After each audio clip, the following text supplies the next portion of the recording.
Hi everyone, मेरा नाम ऋषभ है और आज हम लोग इस वीडियो में बात करने वाले हैं उसके बारे में आपको ऑलरेडी पता ही होगा क्योंकि आप लोग थंबनेल देख कर ही आए होंगे। आई गेस नहीं देख कर आए होंगे, चलो बता देते हैं।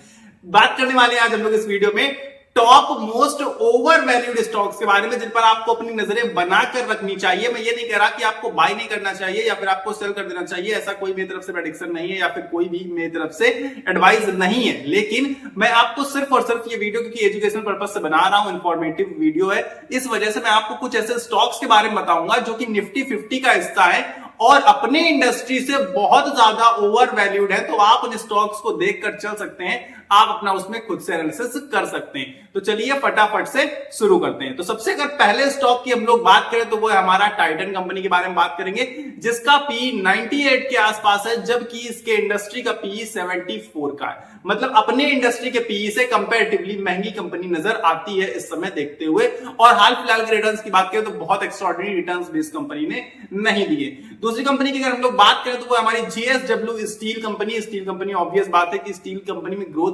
दिखती है हमें, इनफैक्ट बहुत अच्छे रिटर्न्स भी इसने बनाकर दिए हैं। और अगर हम इसके पी की बात करें तो वो है हमारा 72.68 का, जबकि इसके इंडस्ट्री का जो पी है वो है 34.33 का। अपने इंडस्ट्री के पी से काफी ज्यादा महंगे वैल्यूएशंस पर ट्रेड कर रही है, लेकिन ऑल्दो रिटर्न्स बनाकर दिए हैं तो वैल्यूएशंस एज सच कुछ इन्वेस्टर्स को फर्क नहीं पड़ता है जब अच्छे रिटर्न्स मिलने लगते हैं कंपनी की तरफ से। थर्ड कंपनी की अगर हम लोग बात करें तो वो हमारी इटर्नल यानी कि जिसका नाम पहले जोमेटो हुआ करता था। जोमेटो का जो पी है यानी कि वैल्यूएशन टर्म में प्राइस टू अर्निंग 475 पर ट्रेड करता हुआ हमें नजर आ रहा है, जबकि इसके इंडस्ट्री पी भी बहुत ज्यादा हाई है, 154 के आसपास आपको इसके इंडस्ट्री का पी मिलेगा। उससे भी करीब करीब आपको 3 गुना इसका प्राइस टू अर्निंग रेशियो यानी कि पी वैल्यूएशन टर्म में मिलेगी। कंपनी ऑलरेडी इंडस्ट्री बहुत ज्यादा महंगे वैल्यूएशन पर ट्रेड कर रही है, उसके ऊपर 3 गुना अगर ये कंपनी का प्राइस ट्रेड करता हुआ नजर आ रहा है तो मुझे पर्सनली ये कंपनी बहुत ज्यादा महंगी लग रही है और बहुत ऐसे प्रॉफिट्स भी इसके एक्स्ट्राऑर्डिनरी नहीं नजर आते हैं मुझे। तो ये कंपनी थोड़ी सी मुझे अनसेफ कंपैरेटिवली लगती है अभी तक की मैंने जितनी आपको ओवर वैल्यूड कंपनीज बताई हैं उनमें से।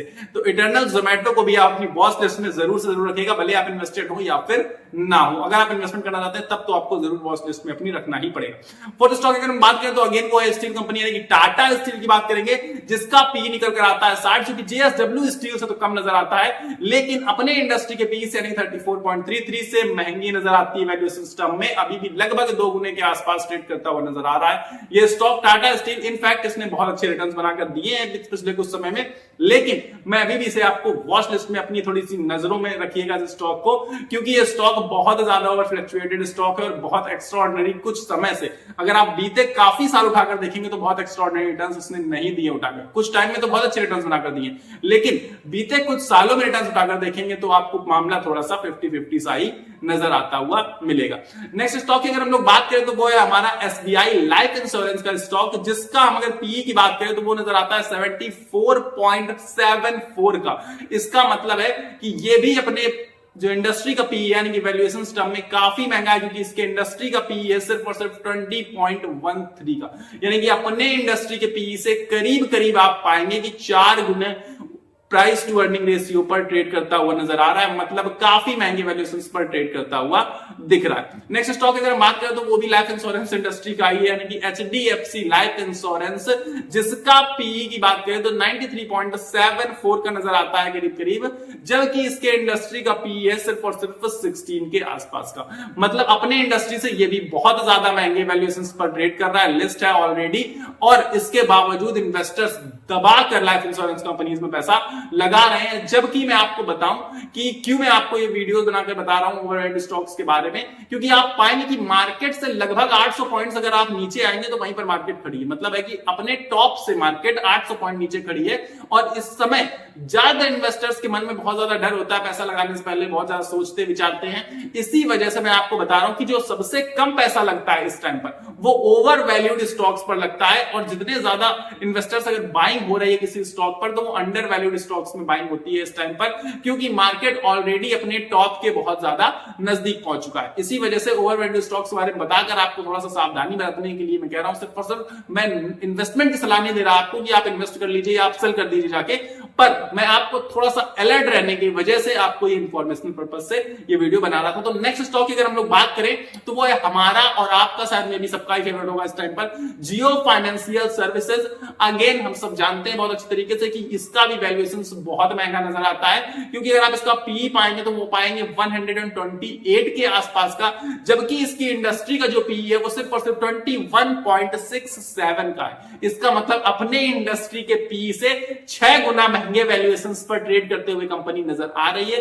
हालांकि इसका कामकाज बढ़ रहा है वो अलग की बात है कि पी आगे चल के सरेंडर हो जाएगा, कम हो जाएगा, लेकिन अभी को देखते हुए, अभी की सिचुएशन को देखते हुए मैंने एक वीडियो बनाया है जिसमें मैंने आपको ये स्टॉक्स बताए और खास चीज बताया गया है कि ये स्टॉक्स सारे के सारे निफ्टी 50 का पार्ट है, यानी कि हमारे देश की टॉप 50 कंपनीज में से एक है। और इसके बाद मैं आपको ये बताना चाहता हूं कि जरूरी नहीं है कि जिसका वैल्यूएशन बहुत महंगा हो वो कंपनी अच्छे रिटर्न्स ना दे पाए। वैल्यूएशन टर्म में सिर्फ और सिर्फ हमें थोड़ी सी सावधानी बरतनी पड़ती है। बाकी कई बार ऐसा देखा गया है कि जिसका वैल्यूएशन बहुत महंगा है उसने और महंगे वैल्यूएशंस पर ट्रेड करना स्टार्ट कर दिया, यानी कि यहां से मल्टी बैग रिटर्न्स देने की दम रखते हैं कई सारे स्टॉक्स। लेकिन मैं सिर्फ और सिर्फ आपको ये वीडियो की एजुकेशनल पर्पस से, इंफॉर्मेशन पर्पस से बनाया था, इसी वजह से मैं आपको बस टॉप क्लास के, सारे टॉप क्लास के निफ्टी 50 का पार्ट है और ओवर वैल्यूड स्टॉक्स आपको बताना चाहता था, क्योंकि मार्केट इस समय अपने ऑल टाइम हाई के नजदीक बढ़ रहा है। अगर यहां से गिरावट होती है तो सबसे पहले यही ओवर वैल्यूड स्टॉक्स में सबसे ज्यादा गिरावट आपको देखने को मिलती है या फिर नजर आती है। अब बात कर लेते हैं क्या हमें इसमें खरीदारी करनी चाहिए या फिर नहीं। तो मैं आपको सबसे पहले बता देता हूं कि मैं सिविल रजिस्टर्ड नहीं हूं, तो मैं आपको बाई या सेल की रेटिंग नहीं दे सकता हूं। लेकिन अगर आप फिर भी बाई या सेल की कोई लास्ट कॉल ले रहे हैं तो अपने एनालिसिस के बेसिस पर लीजिएगा या फिर अपने फाइनेंशियल एडवाइजर से पूछ कर लीजिएगा। पर अगर आप मेरा ओपिनियन जानना चाहते हो तो मैं आपको एक चीज बता देता हूं कि आप कई बार पाएंगे कि कोई भी आपने मान लीजिए लैंड ली, जमीन ली, तो वहां पर आप जाएंगे तो वो जमीन 1 करोड़ की थी, कभी वो 10 लाख की रही होगी, कभी वो 10,000 की रही होगी। इनफैक्ट तो आप पा रहे हैं कि लगातार इस जमीन की कीमत क्या है, बढ़ती जा रही है।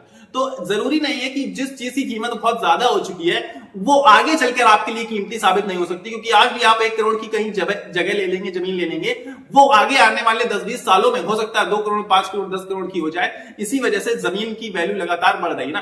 तो हर चीज की आप ये वैल्यू मत समझा करिए कि जिसकी वैल्यू बहुत ज्यादा है उसकी वैल्यू अब बढ़ नहीं सकती है। तो मे भी ये ओवर वैल्यूड स्टॉक्स हो सकते हैं, लेकिन अभी भी अगर आप अपना पर्सनल एनालिसिस करेंगे तो आप पाएंगे कि इनमें से कई सारे ऐसे स्टॉक्स हैं जो यहां से भी आपको बहुत ज्यादा मल्टी बैगर रिटर्न्स देने की दम रखते हैं और अच्छे रिटर्न्स देने की दम रखते हैं। तो आपको अगर इन्वेस्टमेंट करना है या आप इन्वेस्टेड हैं तो अपनी पर्सनल एनालिसिस करने के बाद ही सारे के सारे डिसीजंस लीजिएगा। फिलहाल मेरी तरफ से ये वीडियो इतना ही है कि मिलेंगे अगले वीडियो में, लेकिन उससे पहले आपने नहीं जाना, अगर आपको ये वीडियो पसंद आया तो वीडियो को लाइक कर देना, साथ साथ चैनल को सब्सक्राइब करके मेरे साथ जुड़ जाना, ताकि आपको रेगुलर बेसिस पर शेयर मार्केट से रिलेटेड वीडियोस मिलते रहें, क्योंकि मैं रेगुलर बेसिस पर स्टॉक मार्केट से रिलेटेड वीडियोस लेकर आपके लिए आता हूं। स्टॉक स्पेसिफिक एनालिसिस करता हूं, एप्पल एनालिसिस करता हूं और सारी की सारी न्यूज जो भी स्टॉक मार्केट से रिलेटेड आती है उसे वीडियो के थ्रू कवर करने की कोशिश करता हूं। तो अगर आप रेगुलर बेसिस पर मेरे द्वारा वीडियोस चाहते हैं तो चैनल का सब्सक्राइब बटन नीचे आ रहा होगा, उसको दबाकर मेरे साथ जुड़ सकते हैं। और खास चीज है कि चैनल को सब्सक्राइब बटन अगर आप दबाया ना तो फ्री ऑफ कॉस्ट है, आपका 1 भी रुपए नहीं लगेगा। मिलेंगे अगले वीडियो में, तब तक के लिए आप सभी को अपनी सेहत का ख्याल रखना है। स्वस्थ रहिए, मस्त रहिए, नमस्कार, धन्यवाद।